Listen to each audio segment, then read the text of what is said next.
This is the morning of the 15th. Title's interesting. Erika Kirk's lifestyle even shocked Donald Trump. I don't see how that's even possible. Put up by The Luxury. Let's listen to this. Plays for about 12 minutes. They called it love, but after Charlie Kirk's death, her fortune tripled overnight. Is Erika Kirk a grieving widow, or a woman who just stepped into unimaginable wealth? Because not only did she lose her husband, she gained everything, and in a mystery like this, someone always pays the price. Today, we are diving into the trillionaire life of Erika Kirk. Early life and education. Erika Kirk was born on November 20th, 1988. While some claim she was born in Ohio, others insist she was born in Scottsdale, Arizona. But what's certain is that Scottsdale became her home, a desert town where her faith, family, and purpose were shaped. Although her parents separated shortly after her birth, her mother, Lori Francevy, raised her alone, teaching her that faith wasn't something you just talked about on Sundays. So it's no surprise that Erika grew up believing love and kindness were verbs, not words. Even as a little girl, she volunteered at soup kitchens, handing out meals to strangers, learning early how faith could move the world. Her father, Kent Francevy, came from Swedish roots, while her mother's side carried Syrian, Lebanese, and Italian bloodlines. That mix gave Erika the push for the life ahead. But here's the twist. Erika wasn't always the polished public figure you know. She was a tomboy, the type who would wear her brother's shirts and run faster than most boys. Did you know that she began playing basketball at the age of 5? She didn't wear heels until she was 14. I bet she never touched a pair of heels in her childhood. Her silent inspiration was her grandfather, Carl Kenneth Francevy, a Swedish immigrant who served as vice president at the American Banknote Company, a firm renowned for printing secure documents, such as currencies. His story taught her that success is the result of hard work and dedication. That belief pushed her through school. Erika attended Notre Dame Preparatory High School in Scottsdale, a private Catholic school where faith shaped every lesson. She graduated in 2007, and years later, in 2021, the same school inducted her into its Hall of Fame.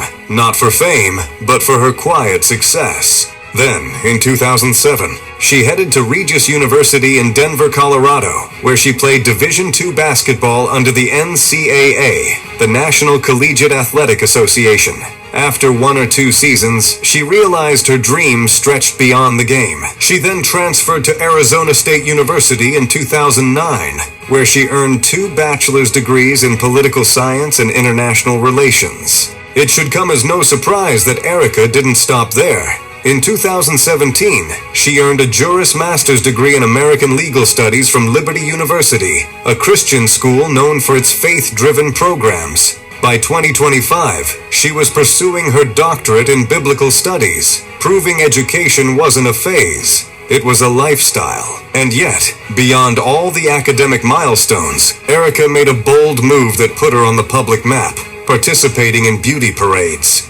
Competing in local contests first, she went on to win Miss Arizona USA in 2010, representing her state at the Miss USA pageant. But it wasn't the crown that defined her. It was the confidence and purpose she found along the way. She used her platform to advocate for mental health, faith, and empowerment, planting the seeds for the mission-driven woman she'd become.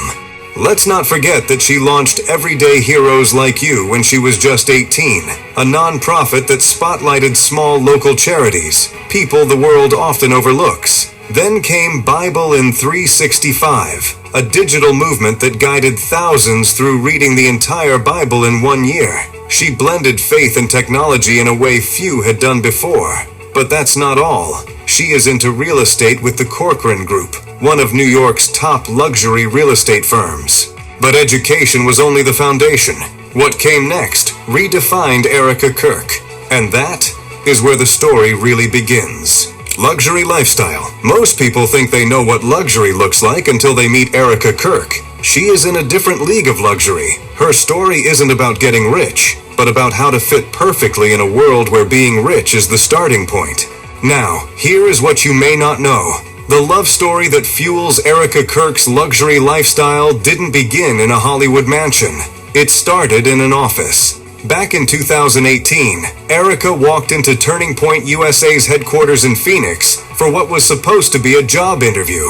But what she found instead was Charlie Kirk, young, powerful, and already running one of the most prominent conservative organizations in America. That meeting changed everything. So we met at the office opening, the Turning Point headquarters office opening, the first one, August 2018, and I had no idea what to expect. Then, in a dramatic turn of events, Charlie Kirk texted Erika a few days later, asking her to go on a date with him in New York City at Bill's Burgers. Yeah, that celebrity spot. It was there that Charlie boldly asked Erika to be his girlfriend. Now, fast forward to May 8th, 2021, and the two tied the knot in Scottsdale, Arizona. Private ceremony, political royalty in attendance. The reception? Paid for by Turning Point USA itself. Their marriage was blessed with 2 children, and together they built a brand that blended faith, influence, and money in ways few couples ever have. Now, let's talk about wealth. Because by the time Erika said "I do," she was already sitting on a $2 million fortune. And of course, that's before inheriting her husband's millions. Unless you have been banned from the internet, you must have noticed that Erika started flaunting luxury after her husband's death, as though grief opened a new wardrobe. Let's be honest, most people wear black to show grief. Erika? She wore Chanel and D&G gowns that seemed to be stitched from wealth itself. With Erika, every public appearance is an opportunity to shine in elegance, which is why I took an interest in her wardrobe. You won't believe that behind that quiet confidence lies a closet worth a fortune. I'm talking about Chanel jackets that cost more than a teacher's yearly salary, Valentino gowns tailored to perfection, and the kind of jewelry that blinds cameras under studio lights. Believe me, I have seen diamonds, but never have I seen large diamonds and gold rings like the ones Erika owns. Public estimates range from $10 million to $30 million. No wonder critics called them excesses, especially when paired with her bold, expensive outfits. That St. Michael pendant she wears, the one torn from her husband's neck the night he died, it's still stained with blood. She says it's a symbol of faith, but critics say it's a reminder. Either way, it's impossible to ignore. And if you think her style is the only luxury, then wait till you see where she sleeps. She once stayed in a Mediterranean-style estate in Arizona with stone floors, an infinity pool, a desert view, and handcrafted finishes. Sold in 2025 for a whopping $5.25 million. She now lives in a mansion near Phoenix, Arizona, worth $4.5 million.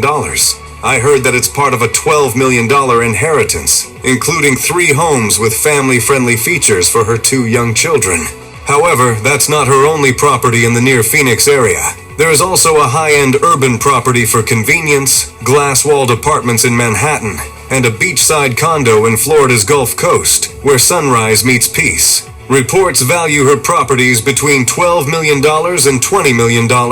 Coincidence? Maybe. But money seems to follow her like a shadow.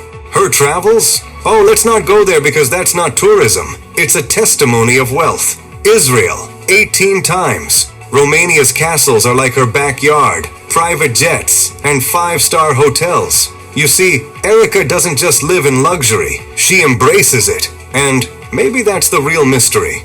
Did her husband's death make her rich, or just reveal how rich she was? Life as a widow. September 10th, 2025 was the day Erika lost her husband, Charlie Kirk, the 31-year-old conservative activist and co-founder of Turning Point USA. He was assassinated during the first stop of his American Comeback Tour at Utah Valley University in Orem, Utah. The killer? 20-year-old Tyler Robinson. Charlie's death was announced by President Donald Trump, calling him the great and even legendary Charlie Kirk. Charlie Kirk's death broke so many hearts. The internet was enraged with mixed emotions. Mysteriously, as soon as the killer was identified and arrested, something shocking happened. That young man. I forgive him. Yes, you heard that right. Erika publicly forgave her husband's killer.